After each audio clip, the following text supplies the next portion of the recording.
Have you ever felt that there's more to our ancient stories than we've been told? That somewhere in the lost pages of history lie secrets so profound they could change everything we think we know about heaven, earth, and the cosmic battle between good and evil?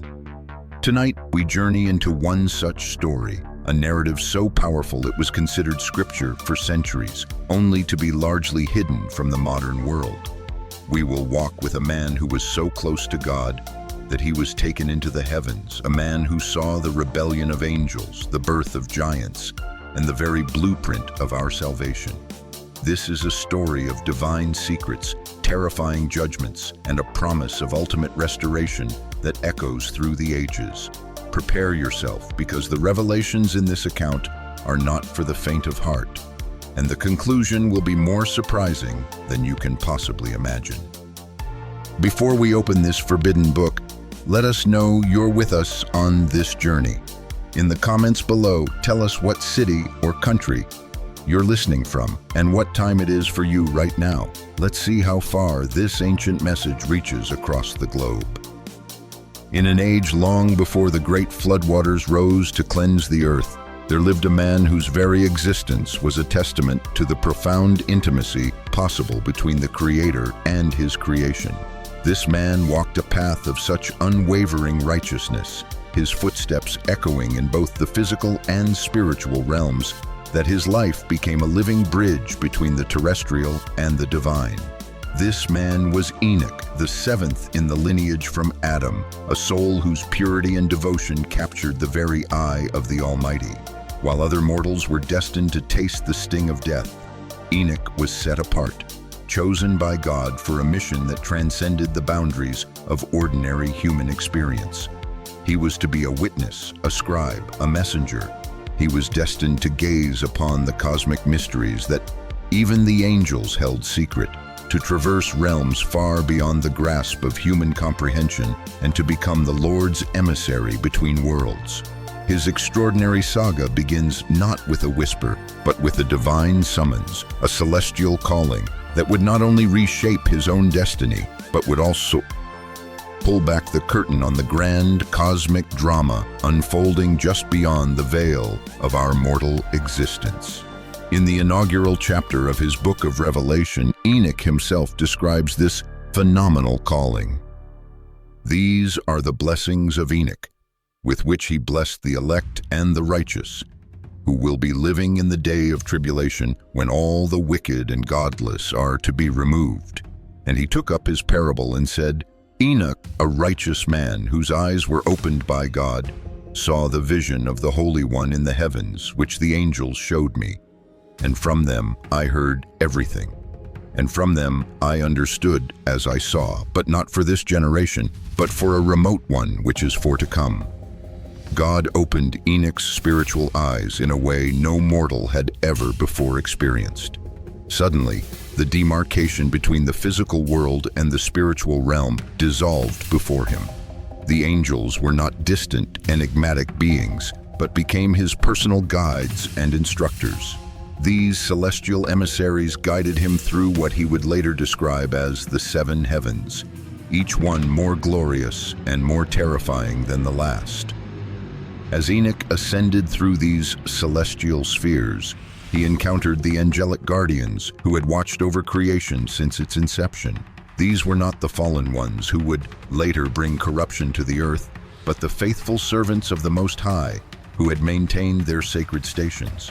They showed him wonders that human language could scarcely articulate: the very throne room of God, the storehouses of the wind, the treasuries of snow and hail, and the foundations upon which the entire cosmos rested.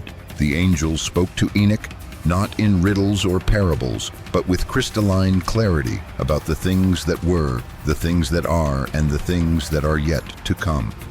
They revealed that his journey had a specific, monumental purpose. He was to become a witness to both the glories of heaven and the terrible rebellion that was about to unfold upon the earth. This was not merely a spiritual experience for his own edification, but a preparation for the most critical mission any human being had ever received. Through these initial visions, Enoch learned that the spiritual world operates according to laws as fixed as those that govern the physical realm. Every star had its orbit, every wind its boundary, every angel its assigned duty. This divine order was soon to be catastrophically disrupted by rebellion, making Enoch's role as a witness and messenger more vital than ever before. The archangels who guided Enoch through the celestial realms began to unveil the cosmic secrets that had been hidden since the foundation of the world. They showed him how God had spoken creation into existence, not as a single, simple command, but as an intricate symphony of divine power that established every law governing the universe. Michael, Gabriel, Raphael, and Uriel, the four archangels who stand closest to the throne of God, each in turn explained the mysteries of creation to their human pupil. They revealed how the earth was positioned at the very center of God's cosmic design, held in place by invisible pillars that stretched down into the abyss. The foundations of the earth were not random geological structures, but carefully placed supports that demonstrated God's architectural mastery. The angels explained how light and darkness were separated not just by time, but by their very nature. Light represented God's holiness and truth. Darkness represented the absence of that divine presence. They showed Enoch the chambers which housed the winds, each type serving a specific purpose in God's maintenance of the world. Some winds brought blessing rains, others brought winds of judgment and destruction. Enoch learned of the paths of the sun and the moon, how they were set in place to mark times and seasons for humanity. The stars were not random points of light, but each was positioned by God to serve as signs for those who understood their language. This knowledge would later become critical when some angels taught forbidden astronomical secrets to corrupt mankind. The archangels revealed the structure of the heavens themselves, not just one heaven, but multiple levels, each serving different purposes in God's cosmic administration. The highest heaven contained the throne of God, surrounded by beings whose sole purpose was worship. Lower heavens were the domain of angels responsible for various aspects of maintaining creation. Most importantly, the angels revealed to Enoch the principle of divine order that governed all existence. Every created being had an assigned place and purpose, and well-being came from fulfilling that role. This cosmic order was about to be challenged by angels who wished to abandon their assigned positions, leading to consequences that would affect the whole of creation. As Enoch continued his celestial education, the angels revealed a disturbing development that had begun to unfold on earth. A powerful group of angels known as the Watchers, originally tasked with observing and protecting humanity, had begun to harbor forbidden desires for human women. The Book of Enoch provides specific details about this rebellion in its 6th chapter. And it came to pass, when the children of men had multiplied, that in those days were born unto them beautiful and comely daughters. And the angels, the children of the heaven, saw and lusted after them, and said to one another, Come, let us choose us wives from among the children of men, and beget us children. The leader of this rebellious faction was an angel named Shemihazah, whose name ominously means, My name has seen, a reference to his having constantly beheld the Lord. Yet this angel, who had witnessed the very glory of God, was now orchestrating the greatest act of cosmic treason. Aware of the gravity of what he was proposing, Shemihazah voiced his fears to his co-conspirators. I fear ye will not indeed agree to do this deed, and I alone shall have to pay the penalty of a great sin. But the other angels, equally consumed by their lust, emboldened him to proceed. They made a pact that would echo through history. Let us all swear an oath and all bind ourselves by mutual imprecations not to abandon this plan, but to do this thing. This was not a momentary lapse in judgment, but a calculated decision to rebel against their Creator. 200 angels joined in this seditious vow, They chose Mount Hermon as their meeting place, and the very mountain seemed to tremble under the weight of their profane oath. The text records, "And they were in all 200 who descended in the days of Jared on the summit of Mount Hermon, and they called it Mount Hermon because they had sworn and bound themselves by mutual imprecations upon it." The names of the lead angels are carefully recorded, revealing both their former glory and their coming infamy. Alongside Shemihazar were Arachiel, who would teach the forbidden signs of the earth, Armaros, who would reveal how to resolve enchantments, and Azazel, who would become the most corrupting force of all. Each name told a story of power that would be distorted, wisdom that would be abused, and glory that would be forever tarnished.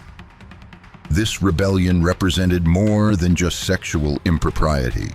It was a complete abdication of the divine order. These angels were abandoning their assigned posts, forsaking their celestial natures, and seeking to create a hybrid race that had no place in God's plan.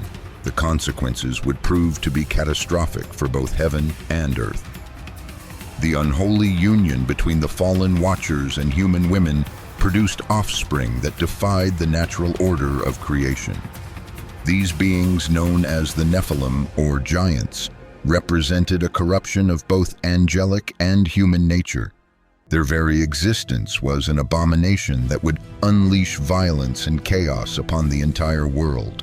Chapter 7 of the Book of Enoch describes their unnatural genesis. "And all the others together with them took unto themselves wives, and each chose for himself one, and they began to go in unto them, and to defile themselves with them, and they taught them charms and enchantments, and the cutting of roots, and made them acquainted with plants.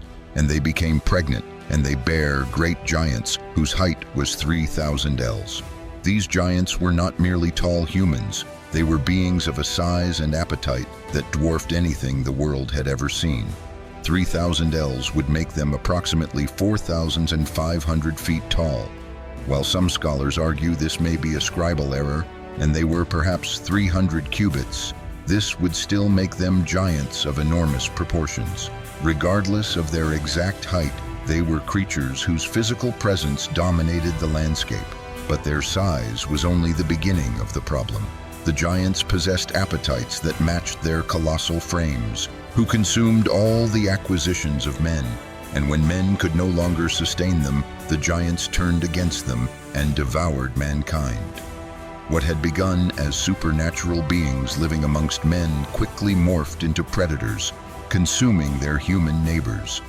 The violence escalated as the giants began to turn on one another, and they began to sin against birds and beasts and reptiles and fish, and to devour one another's flesh and drink the blood. The natural order that God had established, where each creature had its place in the food chain, was completely upended. These hybrid beings recognized no boundaries, consuming everything in their path and introducing a level of violence to the earth that had never before existed. The Nephilim were not content with mere physical destruction. Having inherited supernatural knowledge from their angelic fathers, they used this wisdom for evil. They set themselves up as gods among men, demanding worship and sacrifice. Their very presence corrupted the moral atmosphere of the earth, making violence and rebellion seem normal and acceptable. The Book of Genesis, chapter 6, corroborates this escalation of evil. The earth also was corrupt before God, and the earth was filled with violence. And God looked upon the earth, and behold, it was corrupt, for all flesh had corrupted his way upon the earth. The Nephilim had succeeded in corrupting not just their immediate surroundings, but the entire moral fabric of human civilization. As violence and destruction spread across the earth through the influence of the giants and their angelic fathers, the blood of innocent victims began to cry out to heaven for justice. This was not merely metaphorical language. Enoch understood that the very ground was absorbing the blood of the righteous, and their cries were ascending directly to the throne of God. Chapter 8 of the Book of Enoch records this cosmic complaint. And now, behold, The souls of those who have died are crying and making their suit to the gates of heaven, and their lamentations have ascended and cannot cease because of the lawless deeds which are wrought on the earth. The spiritual realm was being inundated with the prayers and pleas of those suffering under the oppression of the giants and the corrupted knowledge being spread by the fallen angels. These were not generic prayers for help, but specific accusations against the Watchers and their offspring. The souls of the righteous dead were calling for divine justice, asking why God would allow such evil to continue unchecked. Their cries reached the four archangels who stood closest to God's throne: Michael, Gabriel, Raphael, and Uriel. The archangels brought these lamentations directly before the Almighty. And they said to the Lord of the ages, Lord of lords, God of gods, King of kings, and the throne of thy glory standeth unto all the generations of the world. And thy name is holy and blessed and glorious unto all the generations of the world. Thou hast made all things, and power over all things hast thou, and all things are naked and open in thy sight. And thou seest all things, and nothing can hide itself from thee. The archangel's petition went on to make specific accusations against the fallen Watchers. Thou seest what Azazel hath done, who hath taught all unrighteousness on earth, and revealed the eternal secrets which were preserved in heaven, which men were striving to learn, and Shemihazah, to whom thou hast given authority to bear rule over his associates, and they have gone to the daughters of men on the earth, and have slept with the women, and have defiled themselves, and revealed to them all kinds of sins. This was not just a report of misbehavior, it was a formal indictment before the highest court in the universe. The archangels were acting as prosecutors, presenting the evidence of treason that demanded an immediate verdict.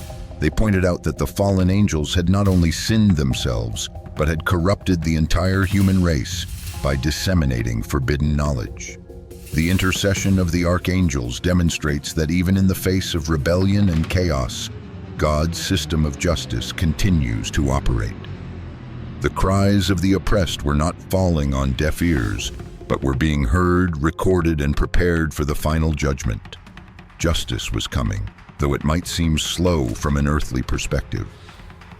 God's response to the angelic petition was swift and decisive.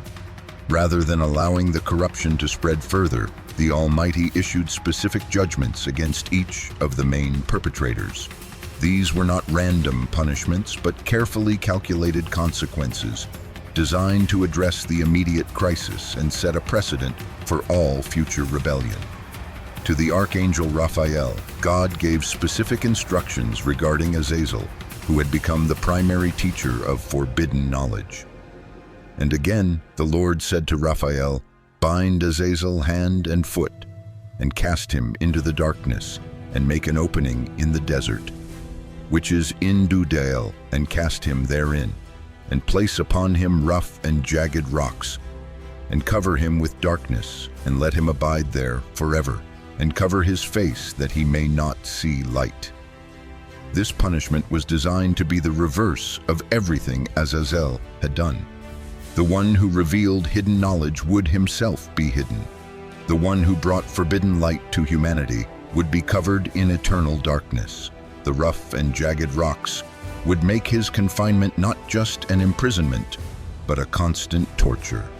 Gabriel received orders concerning the hybrid offspring. And to Gabriel said the Lord, Proceed against the biters and the reprobates, and against the children of fornication, and destroy the children of fornication and the children of the Watchers from amongst men, and cause them to go forth. Send them one against the other, that they may destroy each other in battle. The giants would be turned against each other, destroying themselves with the very violence they had brought into the world. Michael was commanded to bind Shemihazah and his associates. And to Michael said the Lord, Go, bind Shemihazah and his associates who have united themselves with women, so as to have defiled themselves with them in all their uncleanness. And when their sons have slain one another, and they have seen the destruction of their beloved ones.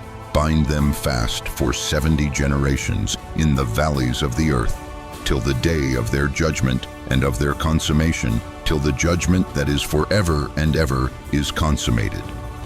Uriel was likely given the most momentous task of all, to warn Noah of the coming flood. And the Lord said unto Uriel, Go to Noah, and tell him in my name, hide thyself, and reveal to him the end that is approaching, that the whole earth will be destroyed, and a deluge is about to come upon the whole earth, and will destroy all that is on it. This judgment would cleanse the earth of its corruption, but preserve a righteous remnant. These declarations affirm that while God's mercy is great, his justice is absolute. The fallen angels had corrupted his creation, and the penalty would be total separation from his presence until the final day of judgment. The flood was both a punishment for sin and a purification for a new beginning. Even as God pronounced judgment on the corruption of his age, he gave Enoch visions of a restoration that went far beyond the immediate crisis. This was not just a promise of recovery from the flood, but a glimpse into the ultimate redemption of all creation through God's eternal plan. In chapter 10, after detailing the judgments on the fallen angels, the text continues, and destroy all the spirits of the reprobate and the children of the watchers, because they have wronged mankind. Destroy all wrong from the face of the earth, and let every evil work come to an end, and let the plant of righteousness and truth appear, and it shall prove a blessing. The works of righteousness and truth shall be planted in truth and joy forevermore. This vision showed Enoch that the present judgment was not the end, but a beginning. God was planning to sow a new kind of righteousness on the earth, not just the absence of evil, but the active presence of divine truth that would grow and flourish. This planted righteousness would be unlike anything that had come before. Enoch saw that the restoration would affect not just humanity, but the whole of creation. And then shall all the righteous escape, and shall live till they beget 1,000 children. And all the days of their youth and their old age shall they complete in peace. And then shall the whole earth be tilled in righteousness, and shall all be planted with trees, and be full of blessing. The vision extended even further into the future, showing a time when the very nature of the earth would be transformed. And all desirable trees shall be planted on it, and they shall plant vines on it, and the vine which they plant thereon shall yield wine in abundance. And as for all the seed which is sown thereon, each measure of it shall bear 1,000, and each measure of olives shall yield 10 presses of oil. But the most remarkable part of Enoch's vision was seeing how this restoration would affect the relationship between God and humanity. And cleanse thou the earth from all oppression, and from all unrighteousness, and from all sin, and from all godlessness, and all the uncleanness that is wrought upon the earth, destroy from off the earth. And all the children of men shall become righteous, and all nations shall offer adoration, and shall praise me, and all shall worship me. This was not just a recovery from a temporary setback, but God's grand plan reaching its ultimate fulfillment. Enoch saw that what seemed like a crisis was actually part of a larger redemptive story that would culminate in perfect harmony between heaven and earth. After receiving these extraordinary visions of judgment and restoration, Enoch discovered that his role was far from passive. God had commissioned him to be his messenger, to communicate these divine revelations, not just to his own generation, but to all future generations. This calling would set him apart from all other human beings who had ever lived.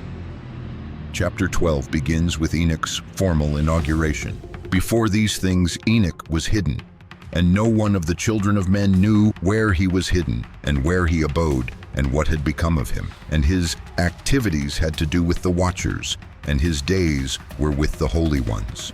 God had been preparing Enoch in secret, teaching him through direct contact with the holy angels, while shielding him from the corruption that was spreading across the earth.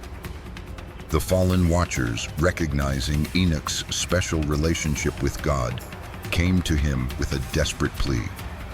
And it came to pass, when the children of men had multiplied, that in those days were born unto them beautiful and comely daughters. Then I heard the voice of the Holy One saying, Enoch, thou scribe of righteousness, go, declare to the watchers of the heaven who have left the high heaven, the holy, eternal place, and have defiled themselves with women, and have done as the children of earth do, and have taken unto themselves wives. Ye have wrought great destruction on the earth. But before Enoch could deliver God's message to the fallen angels, they made a request of their own, and they besought me to draw up a petition for them, that they might find forgiveness, and to read their petition in the presence of the Lord in heaven. For from thenceforward they could not speak with him, nor lift up their eyes to heaven for shame of their sins, for which they had been condemned. Enoch wrote the petition and attempted to present it to God, but the answer was not what the fallen angels wanted to hear. Then I went and sat down at the waters of Dan, in the land of Dan, to the south of the west of Hermon. I read their petition till I fell asleep, and behold, a dream came to me, and visions fell down upon me. And I saw visions of chastisement, and a voice came bidding me to tell it to the sons of heaven and reprimand them. The message Enoch received was clear and final. And go, say to the watchers of heaven, who have sent thee to intercede for them, you should intercede for men, and not men for you. Wherefore have ye left the high, holy, and eternal heaven, and lain with women, and defiled yourselves with the daughters of men, and taken to yourselves wives, and done like the children of earth, and begotten giants as your sons. And though ye were holy, spiritual, living the eternal life, you have defiled yourselves with the blood of women, and have begotten children with the blood of flesh. And as the children of men have lusted after flesh and blood, as those also do, who die and perish. This commission established Enoch as the first human prophet in the fullest sense, someone called to speak the word of God exactly as it was received, no matter how unwelcome the message might be. His role as a messenger between heaven and earth extended not just throughout his lifetime, but through all generations, as his written revelations preserved God's warnings and promises for future ages. Through this divine calling, Enoch became the bridge between the pre-flood world and all of subsequent history, carrying the testimony of God's justice and mercy through the greatest crisis creation had ever faced. His writings serve as an eternal testament to God's hatred of sin and his ultimate plan for restoration. After witnessing the corruption of the fallen angels and receiving God's judgment upon them, Enoch was granted even greater visions that revealed the ultimate destiny of all creation. These were not just glimpses of punishment for the wicked, but a detailed revelation of a coming Messiah who would restore all things. Through three remarkable parables, Enoch saw how God's plan of redemption would unfold through a divine figure known as the Son of Man, the Elect One, and the Righteous One. This Messiah would not only judge the earth, but would reign forever in perfect righteousness, bringing about the resurrection of the dead and establishing an eternal kingdom where righteousness dwells. The visions Enoch received reached far beyond his own time, showing him the end of all ages and the beginning of God's eternal reign. In chapter 37 of the Book of Enoch, a new phase of revelation begins as he receives his second vision. The text records the second vision which he saw, the vision of wisdom which Enoch the son of Jared, the son of Mahalalel, the son of Canaan, the son of Enos, the son of Seth, the son of Adam, saw.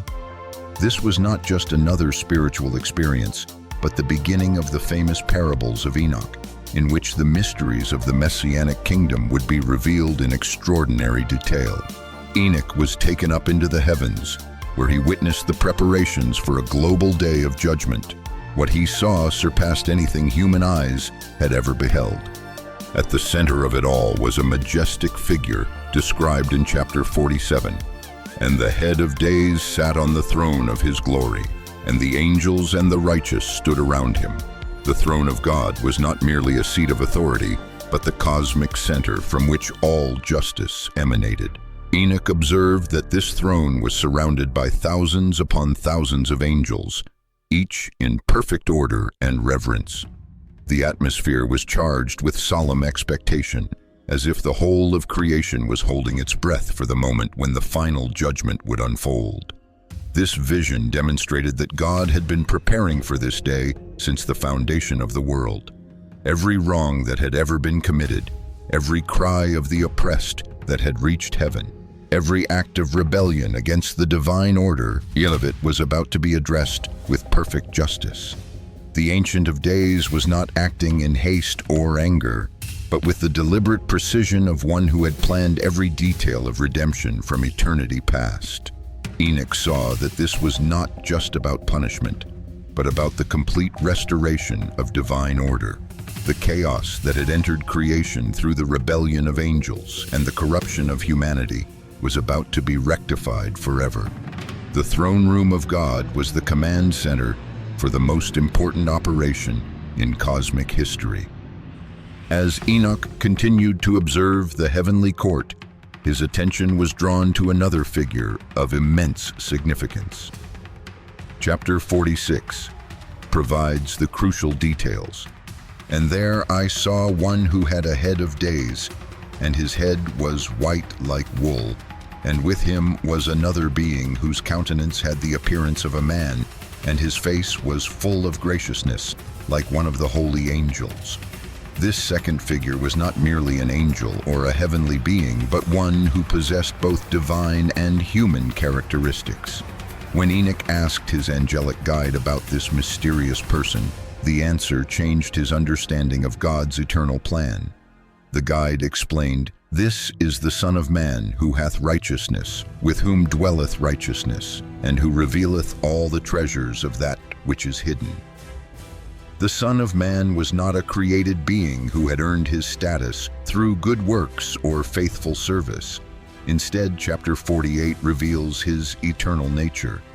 And at that hour that Son of Man was named in the presence of the Lord of spirits, and his name before the head of days. Yea, before the sun and the signs were created, before the stars of the heaven were made, his name was named before the Lord of spirits. This revelation showed Enoch that God's plan of redemption was not an afterthought or an emergency response to the fall of the angels and the corruption of humanity.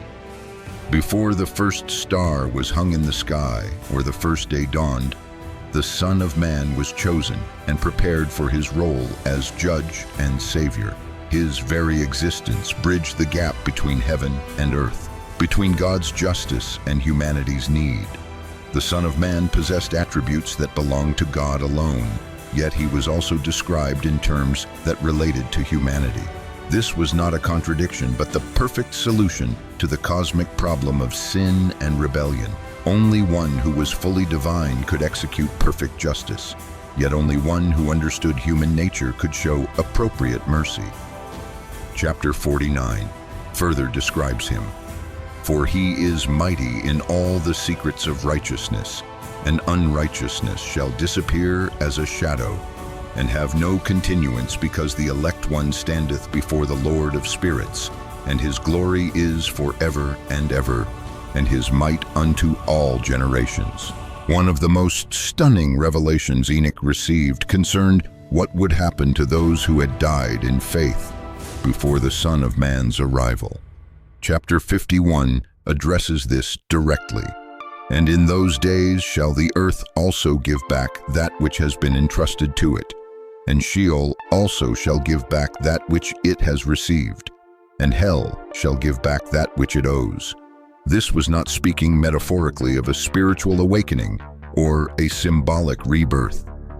Enoch was seeing a literal resurrection in which the physical bodies of the righteous dead would be restored and reunited with their spirits.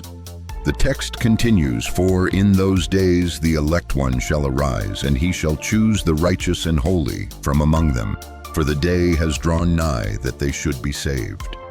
The resurrection was not a raising of all the dead indiscriminately, but a selective calling of those who had remained faithful to God in the face of persecution and hardship. These righteous ones had often died without seeing the promises of God fulfilled, but they would not be forgotten on the day of restoration.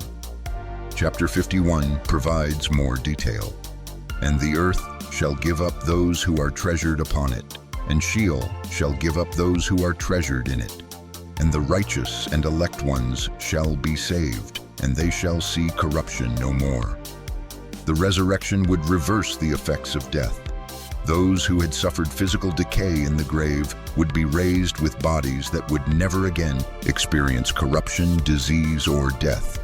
This was not just a restoration to their former mortal state, but a transformation into something far greater.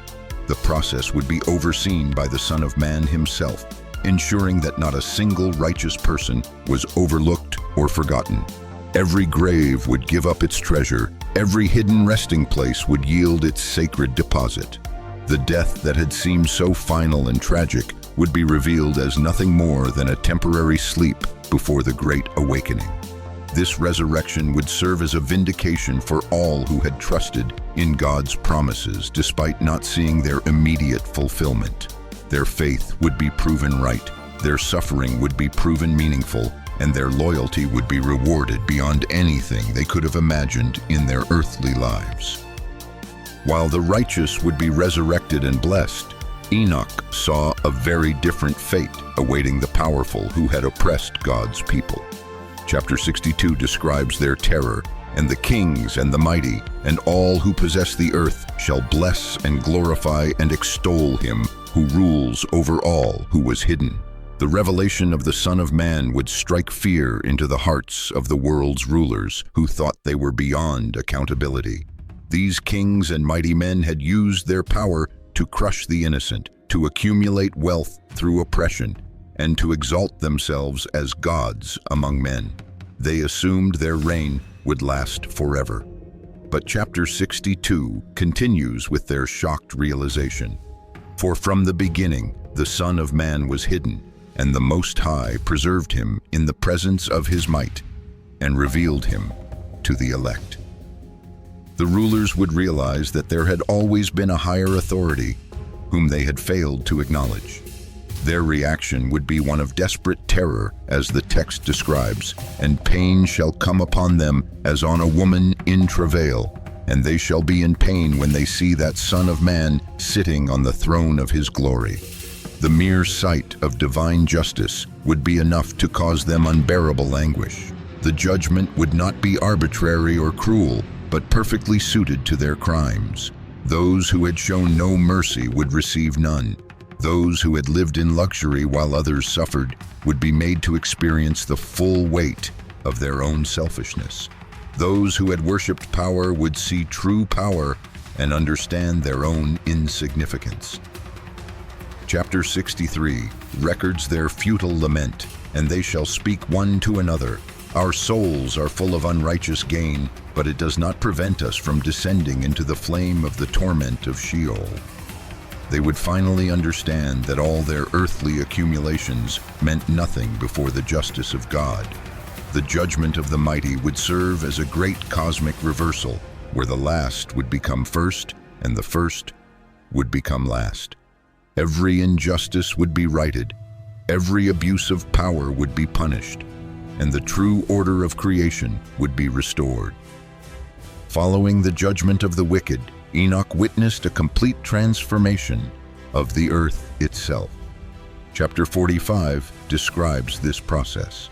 And the earth shall be cleansed from all defilement, and from all sin, and from all punishment, and from all torment. And I will never again send them upon it from generation to generation and forever. This was not merely the removal of corrupt people from the earth, but a purification of the very land that had been defiled by violence and bloodshed. The earth itself had been corrupted by the presence of the giants and the dissemination of forbidden knowledge by the fallen angels. Every trace of this contamination would be removed. The cleansing would be thorough and permanent. Chapter 10 had foretold, "Destroy all wrong from the face of the earth, and let every evil work come to an end, and let the plant of righteousness and truth appear, and it shall prove a blessing." The works of righteousness and truth shall be planted in truth and joy forevermore. The purification would not leave the earth empty or barren, but would prepare it for a fruitfulness unprecedented in its history. Instead of being the scene of violence and corruption, it would become the perfect environment for righteousness to flourish. The very soil would be blessed, the atmosphere would be pure, and the foundations would be secure. Chapter 45 continues, "And then shall the whole earth be tilled in righteousness, and shall all be planted with trees, and be full of blessing." The agricultural imagery is not accidental. This would be a return to the fruitfulness and abundance that existed before sin entered the world. The transformation would even affect the climate and the natural cycles. What had been a cursed ground would become a blessed land, producing abundantly without the struggle and failure that had characterized cultivation since the fall of Adam and Eve. After the purification of the earth, Enoch saw the gathering of all the righteous from every age and nation. Chapter 62 describes this assembly. "And the Lord of spirits will abide over them, and with that Son of Man shall they eat, and lie down, and rise up forever and ever." This was not just a temporary celebration or a brief reunion, but the establishment of an eternal community where the righteous would live together in perfect harmony. All the barriers that had divided them in their earthly lives, nationality, language, social status, time period, would be erased. The assembly would include everyone who had ever lived righteously, from Abel the first martyr to the last faithful person before the final judgment. They would recognize each other not just as fellow believers, but as members of one great family that had been scattered throughout history, but was now finally reunited. Chapter 51 provides more detail. "And they shall be clothed with garments of glory, and these shall be the garments of life from the Lord of spirits. And your garments shall not grow old, nor your glory pass away before the Lord of spirits." The transformation would not be merely spiritual, but would include physical bodies perfectly suited for eternal existence. These glorified bodies would never experience fatigue, sickness, aging, or death. They would be recognizably human, but infinitely improved.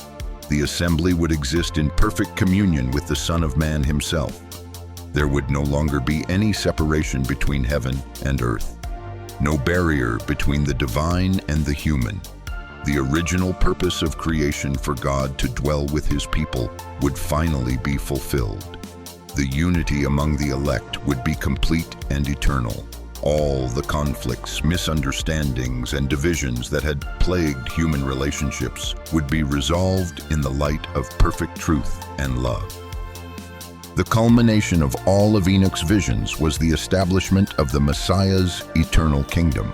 Chapter 69 describes the scope of his authority. "And there was great joy amongst them, and they blessed and glorified and extolled, because the name of that Son of Man had been revealed unto them." This kingdom would be unlike earthly governments that rise and fall, experience corruption, or face external threats. It would be established by divine power and maintained by perfect justice. The Son of Man would rule not by force or manipulation, but through the willing submission of hearts that had been transformed by his love. Chapter 49 reveals the nature of this reign. "For he is mighty in all the secrets of righteousness, and unrighteousness shall disappear as a shadow and have no continuance." Evil would not just be suppressed or contained, but would be completely eliminated from the kingdom. The government would operate on principles that had never been fully realized in earthly kingdoms. Perfect justice would be administered without corruption or partiality. Perfect mercy would be shown without compromising righteousness. Perfect wisdom would guide every decision without the possibility of error. Chapter 67 describes the peace that would characterize this kingdom.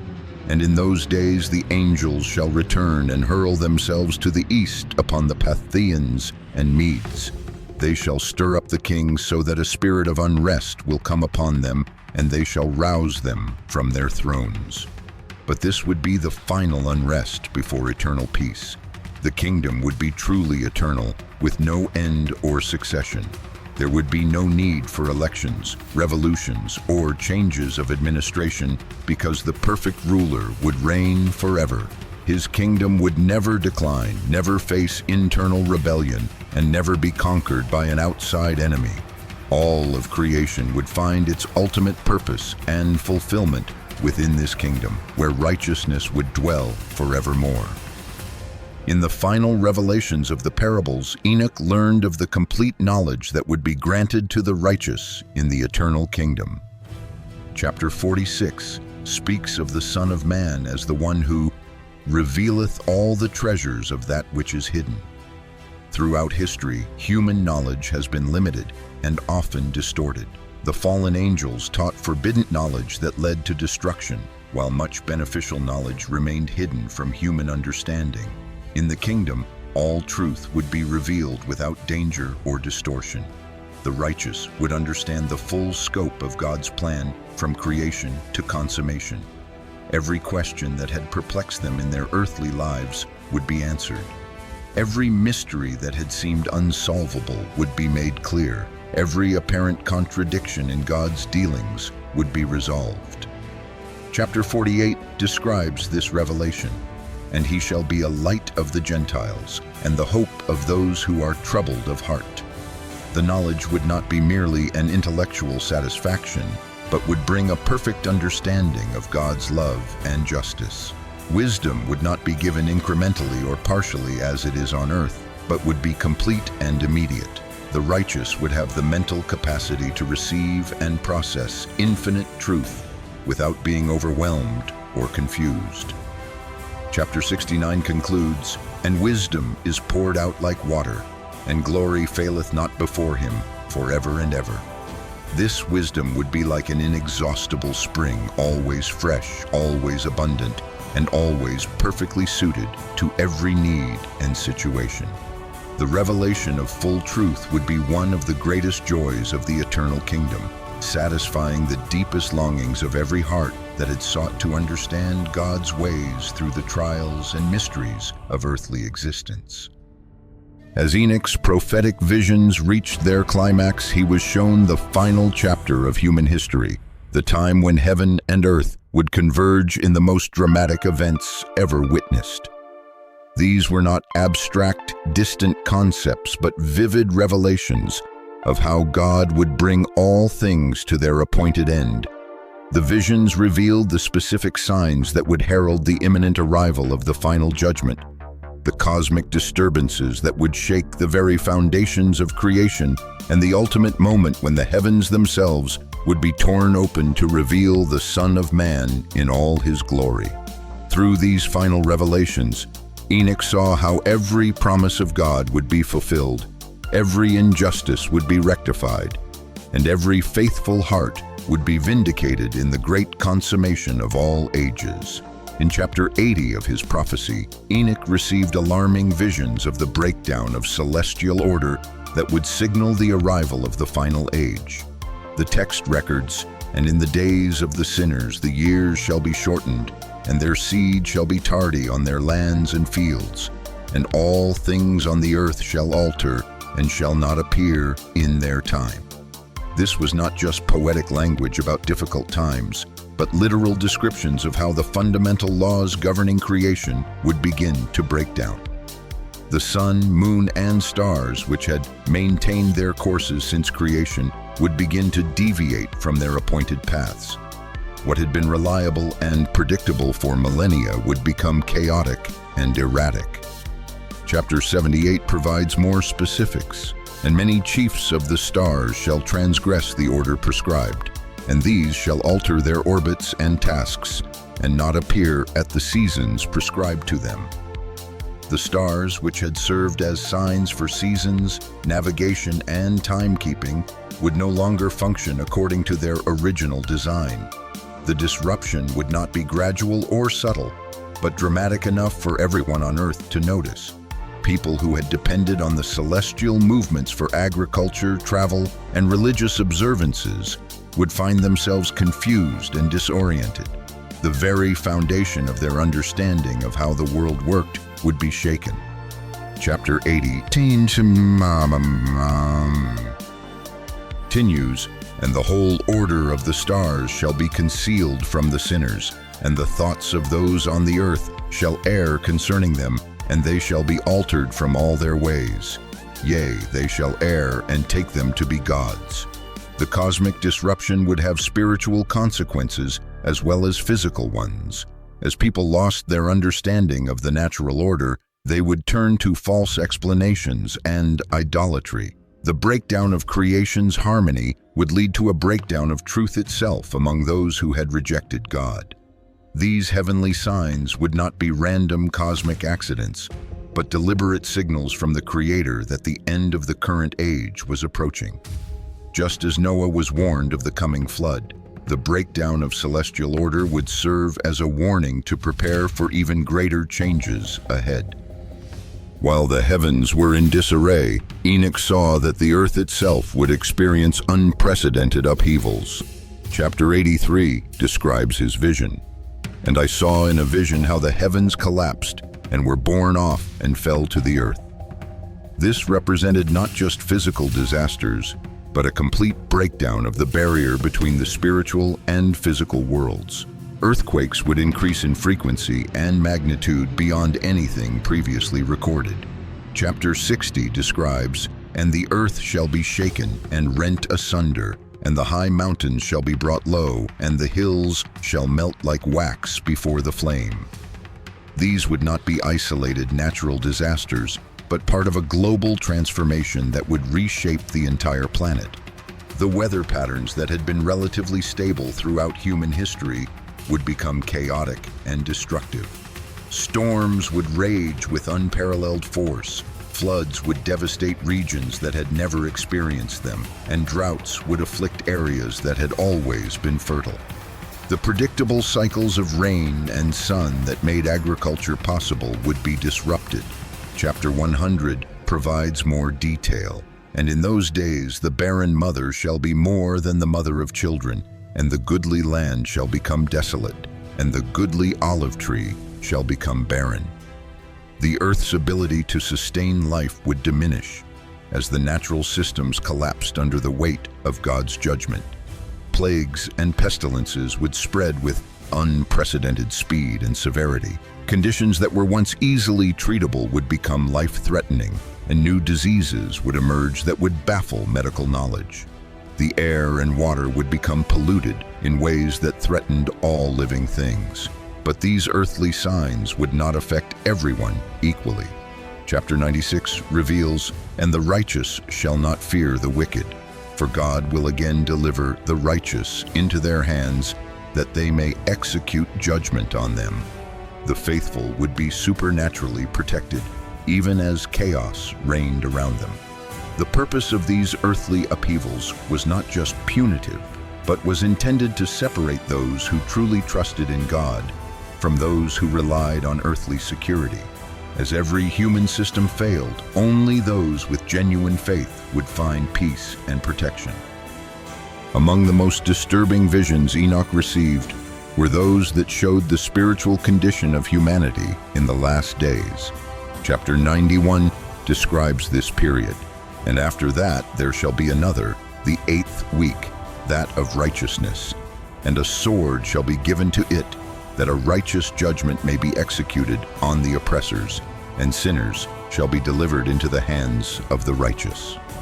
But before this final week of righteousness would come a period of unprecedented spiritual darkness. Chapter 94 records the warning. Woe unto you, ye sinners! For your riches make you appear like the righteous, but your hearts convict you of being sinners. And this word shall be a testimony against you for a memorial of your evil deeds. This apostasy would be characterized not by overt atheism or blatant rebellion, but by a subtle corruption that made evil appear good and good appear evil. People would maintain the language and rituals of religion while completely abandoning the substance of faith. They would honor God with their lips, but their hearts would be far from Him. Chapter 96 continues, "And in those days the righteous shall be patient, and the elect shall pursue the path of truth, and shall not oppress the orphan or the widow." The truly faithful would be known not by their proclamations or their appearance, but by their actions toward the most vulnerable members of society. The apostasy would be led by those in positions of religious authority who would corrupt the very foundations of faith. Chapter 89 describes them symbolically. "And I looked till the horns of those lambs grew, and the ravens cast down their horns. And I saw till there sprouted a great horn of one of those sheep, and their eyes were opened." These false leaders would spread teachings that contradicted God's word, leading many astray with clever arguments and appealing promises. They would deny the fundamental truths of sin, judgment, and the need for redemption while maintaining their positions of influence and respect. The result would be widespread confusion among professing believers about what constituted true faith. Chapter 104 warns, "Fear ye not, ye righteous, the sinners, for God will again deliver them into your hands, that ye may execute judgment on them according to your desires." But even in this time of apostasy, a faithful remnant would hold to the true faith, despite persecution and pressure to conform. They would be the ones preserved through the final trials to witness the glorious return of the Son of Man. As the final age drew near, Enoch saw that the spiritual warfare would intensify beyond anything previously experienced. Chapter 69 details the increased activity of demonic forces and the names of those holy ones who dwell on the earth and believe in the name of the Lord of spirits forever and ever. This would not be a matter of individual temptation or personal spiritual struggles, but of systematic deception on a global scale. The fallen angels and their demonic offspring would be given greater liberty to influence human affairs, as God's restraining hand was gradually removed in preparation for the final judgment. Chapter 54 describes their release. "And I looked and turned to another part of the earth, and saw there a deep valley with burning fire. And they brought the kings and the mighty, and began to cast them into this deep valley." The manifestation of these dark forces would not be hidden or subtle, but would become increasingly obvious even to those who had previously denied spiritual realities.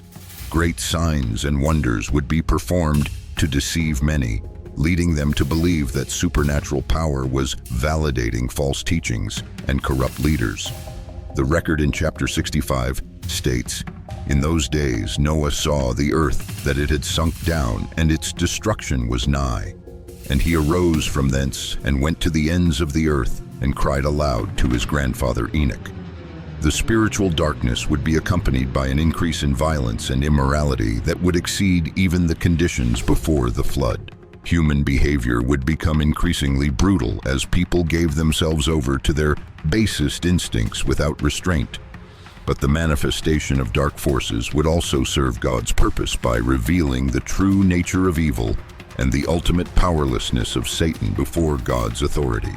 Those who had been deceived by subtle temptations would be confronted with the full horror of evil and would have an opportunity to repent before it was too late. Chapter 67 concludes, "And Michael answered and said to Raphael, The power of the Spirit transports, and makes me to tremble because of the severity of the judgment of the secrets, the judgment of the angels. Who can endure the severe judgment which has been executed and before which they melt away?" Even the holy angels would be astonished at the level of God's judgment required to deal with the full manifestation of evil in the last days. In the midst of the unprecedented chaos and spiritual darkness, Enoch saw that the faithful remnant would cry out to God with a desperation and intensity never seen before. Chapter 47 records, "And in those days the prayer of the righteous and the blood of the righteous shall ascend from the earth before the Lord of spirits. These would not be comfortable prayers offered in peaceful circumstances, but desperate pleas born of extreme persecution and suffering. The righteous would find themselves surrounded by evil on every side with no human help available, and the natural support systems completely broken down. Chapter 9 provides the substance of their prayers. And now, behold, the souls of those who have died are crying and making their suit to the gates of heaven. And their lamentations have ascended and cannot cease because of the lawless deeds which are wrought on the earth. The living righteous would be joined in their prayers by the spirits of those who had died in faith, creating a chorus of intercession that would ascend directly to God's throne. The combined voices of all believers throughout history would unite in a single plea for God's intervention. Their prayers would not be selfish requests for personal comfort or worldly prosperity, but earnest cries for God's justice to be revealed and His promises to be fulfilled. They would be praying for the vindication of righteousness and the punishment of the wickedness that had been so long delayed. Chapter 22 records God's response to these prayers. Here their spirits shall be set apart in this great pain till the great day of judgment and punishment and torment of those who curse forever, and retribution for their spirits. There He shall bind them forever. The intensity of their prayers would reflect not just their personal suffering, but a deep understanding of the cosmic battle between good and evil that was reaching its climax.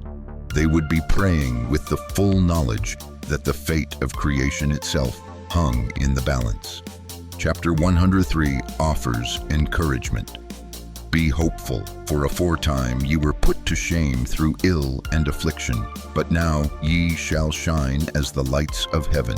Ye shall shine, and ye shall be seen, and the portals of heaven shall be opened to you. Their faithful prayers would be heard and answered, not necessarily by immediate relief from suffering, but by the assurance that God's perfect timing was about to be revealed in the most dramatic intervention in history. The culmination of all of Enoch's visions was the moment when the barrier between heaven and earth would be permanently removed. Chapter 1 describes this cosmic event. And behold, He cometh with 10,000s of His holy ones to execute judgment upon all and to destroy all the ungodly. This would not be a gradual process or a symbolic spiritual event, but a literal tearing of the heavens that would be visible to every person on earth. The sky itself would be rolled back like a scroll, revealing the glory of God that had been hidden since the fall of Adam. Chapter 14 provides more detail. And I looked and saw therein a lofty throne. Its appearance was as crystal, and the wheels thereof as the shining sun, and there was the vision of cherubim, and from underneath the throne came streams of flaming fire, so that I could not look thereon. The opening of the heavens would reveal not just light and glory, but the very throne room of God in all its terrifying majesty. All of creation would see the source of all authority and power that had governed creation from the beginning. The revelation would not be pleasant for everyone. Chapter 62 records the reaction of the wicked. And pain shall come upon them as on a woman in travail, and they shall be in pain to give birth, when they see that Son of Man sitting on the throne of His glory. But for the righteous, the opening of the heavens would be the fulfillment of every hope and the answer to every prayer. They would see their Redeemer coming in power and great glory, surrounded by all the hosts of heaven. Chapter 71 describes Enoch's own experience of this realm. And after that my spirit was translated, and it ascended into the heavens, and I saw the holy sons of God. They were stepping on flames of fire. Their garments were white, and their array and their faces shone like snow. The opening would be permanent, not temporary. There would never again be a separation between the heavenly and earthly realms. The dwelling place of God would be with humanity, and heaven and earth would be united forevermore. As the heavens opened and the Son of Man appeared, the most comprehensive judgment in history would begin. Chapter 90. Records. I saw till a throne was erected in the pleasant land, and the Lord of the sheep sat himself thereon, and the other took the sealed books, and opened those books before the Lord of the sheep. This judgment would not be limited to those alive at the time, but would include every person who had ever lived. The resurrection would bring back all the dead to face the final evaluation of their lives and the eternal assignment of their destiny. Chapter 51 describes this process. And in those days shall the earth also give back that which has been entrusted to it, and Sheol also shall give back that which it has received, and hell shall give back that which it owes. The judgment would be perfectly just because it would be based on a full knowledge of every thought, word, and deed. Nothing would be hidden or forgotten. Every secret motive would be revealed. Every hidden action would be brought to light, and each person would receive exactly what their life had deserved. Chapter 45 details the scope. And this is the second parable concerning those who deny the name of the dwelling of the holy ones and the Lord of spirits, and they shall not ascend into heaven, and they shall not come upon the earth. The division would be absolute and eternal. Those who had chosen righteousness would be welcomed into the eternal kingdom, while those who had chosen rebellion would be banished forever from the presence of God and all that is good. But the judgment would also reveal God's mercy in ways that would astound even the righteous. Many who had seemed to live ordinary, unremarkable lives would be revealed as heroes of the faith. Many acts of kindness that had been forgotten by men would be remembered and rewarded by God. Chapter 62 concludes, and the righteous and elect shall be saved on that day, and they shall never again see the face of the sinners and unrighteous. The judgment would bring a perfect closure to history's greatest questions about justice, meaning, and the ultimate triumph of good over evil. After the universal judgment, Enoch witnessed the establishment of something entirely unprecedented, a completely new heaven and a new earth. Chapter 91 prophesies, and the first heaven shall depart and pass away, and a new heaven shall appear, and all the powers of the heavens shall give sevenfold light. This would not be a renovation or an improvement of the existing creation, but something entirely new that would surpass the original creation in every way. All the corruption and decay that had entered through sin would be completely removed and replaced with perfect order and beauty.